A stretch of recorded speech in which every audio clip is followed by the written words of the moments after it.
Trouver un ancien élève pour faire son portrait sans tomber dans la biographie ou dans la critique facile peut s'avérer être complexe. Il faut un nom qui parle à tous, sans qu'il soit irréprochable non plus, pour qu'on puisse s'en moquer un petit peu. Dans le cas d'une école de commerce, on s'attend généralement à que l'ancien choisi soit un homme politique aux mille et une casseroles, ou bien un homme d'affaires véreux qui aurait émis d'invraisemblables dépenses. Mais il n'en est rien à l'EDEC, je peux vous l'assurer. Étant donné que notre école a à cœur d'être disruptive, il est tout à fait normal que notre alumni le plus célèbre soit autre qu'un musicien. Bien que notre devise soit « Make an impact », il ne s'agit pas d'un batteur, mais bel et bien d'un chanteur-compositeur. Mettons trêve à toute cette formation, à tout ce build-up. Notre alumni le plus connu n'est autre que Jean-Jacques Goldman. Ah, Jean-Jacques Goldman, un homme qui a su marquer sa génération, et cela évidemment grâce à sa formation à l'EDEC.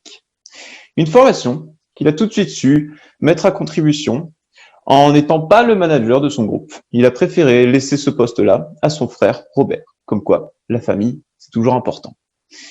Mais même pour un musicien, Goldman a un profil atypique qui n'attirera pas foule d'étudiants en quête de stage. Il débute dans un groupe paroissial où l'on imagine bien faire l'ascension du Christ accompagné d'un envole-moi.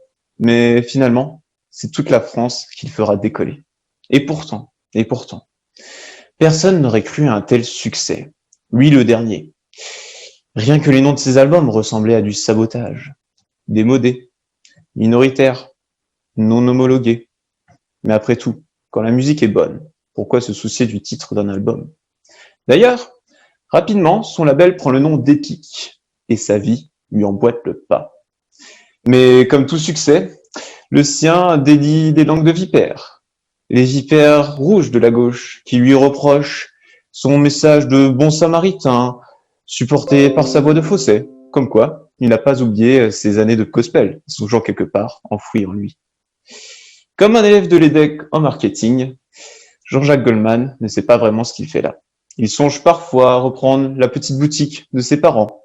Au moins, il aurait mis à profit ses cours d'économie, du moins ce qu'il en a suivi. Face au mépris des journalistes, il a laissé un message à ses fans. Merci d'être venu quand même. Ah oui, ça c'est sûr, il peut les remercier. Puisque c'est bien sa seconde femme qui n'est nulle d'autre qu'une fan. 4 ans après avoir dit « je marche seul » en demandant le divorce à la première, il rencontra une jeune admiratrice qui lui fit un clin d'œil, et il suffira d'un signe pour qu'il tombe éperdument amoureux. Mais c'est là où Goldman renie son école. Goldman reste discret. Goldman laisse les autres briller à sa place en composant pour eux. Il a beau être démodé et n'apparaître plus que sur les couvertures de télémagazines dans les Leclerc de province, Goldman est un homme de parole. Il a dit « j'irai jusqu'au bout de mes rêves » et il l'a fait. Alors bonsoir à tous, installez-vous bien confortablement pour écouter ce conte de la belle Audencia qui va être digne de ceux qui ont bercé votre enfance. Et j'ai bien conscience de la tâche qui m'incombe puisque tout le monde a très faim, mais croyez-moi, notre alumnus ne va pas vous décevoir. Il était une fois dans une petite ville bien connue pour ses rillettes, que l'on nomme Le Mans, mes plus plates excuses à ceux qui prononçaient déjà le nom de Tours, un jeune homme qui allait être le héros d'un glorieux futur. Jean-François Alain, de son nom, naquit un 21 novembre de l'an de grâce 1961 par un jour de pluie et de tempête. Il faisait peut-être beau, mais nous allons supposer un temps plus mélancolique et une fureur des éléments pour des besoins scénaristiques. Vous ne connaissez peut-être pas son nom, mais vous savez certainement comment est sa blanquette. Car en effet, c'est Jean-François Alain que ce conte va vous présenter aujourd'hui n'est autre que le scénariste d'OSS 117 et autres aventures. Notre cher Jean-François, après une enfance à peu de rebondissements, attaque les années 80 en prenant la route en soif d'aventure et après 184 longs kilomètres de routes accidentées parcourues à dos d'âne, peut-être le train existait-il déjà au XXe siècle, mais encore une fois, nous allons choisir l'âne pour des raisons scénaristiques. Toujours est-il qu'après tant de routes, il poussa enfin les portes de la grande, la belle, l'immense Audencia. Malgré qu'elle se soit encore appelée à cette lointaine époque École supérieure de commerce de Nantes, notre héros avait une toute autre idée en tête quant à son futur dans ce vaste monde impitoyable. En effet, il se sentait déjà une vocation de troubadour, alors même qu'il était à Audencia, et voilà qu'il se lançait dans une épreuve des plus difficiles.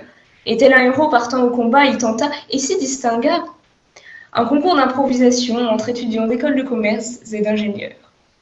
Son effort paya, car déjà était-il remarqué par une radio, France Bleu Loire-Océan, qui alla Jean-François à l'un des profondeurs de l'Atlantique campus, où il était alors perdu.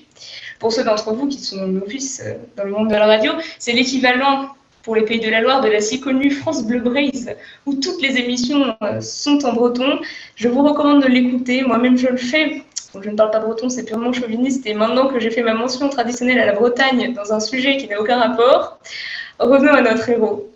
Le voilà malheureusement à faire face à la première de ces difficultés. Engagé par Europe 1, il se fait gentiment remercier. Mais un allié insoupçonné s'élève alors dans la brume Canal+, qui avait déjà apparemment l'habitude de recueillir les gens et les émissions dont personne ne veut. Or les gains, malheureusement, quelle trahison. Mais voilà donc Jean-François Alain à Canal+. Et c'est là que le héros de notre histoire va prendre son envol, puisqu'il se fait connaître en étant l'un des auteurs de la fameuse émission Les Guignols de l'info. Et dès lors, tout s'accélère pour le héros de notre histoire qui est venu de si loin. Il est récompensé du Grand Prix de l'humour, il collabore à une autre émission de Canal+, une émission très subtile à l'humour fin et jamais vulgaire, vous aurez tous reconnu Groland. Tout ceci ne s'arrête pas là, car ultime combat, ultime épreuve pour Jean-François, écrire un film avec les blagues de son oncle Robert fait au repas de famille, un film dans lequel tous les Français pourraient se reconnaître, un film au héros fin et subtil. Vous aurez reconnu OSS 117, notre James Bond à la française, peut-être plus notre Johnny English à la française pour les connaisseurs. Encore une fois, Jean-François Alain surmonta le défi avec brio, étant nommé au César et récompensé du prix Jacques Prévert pour le premier volet de la série. C'est avec tristesse que s'achève ici notre histoire, qui, je l'espère, vous aura diverti, mais n'oubliez pas, comme tous les contes, ce n'était pas un simple divertissement, mais aussi un avertissement. Il n'y a pas de rêve irréalisable, même lorsque l'on vient du Mans.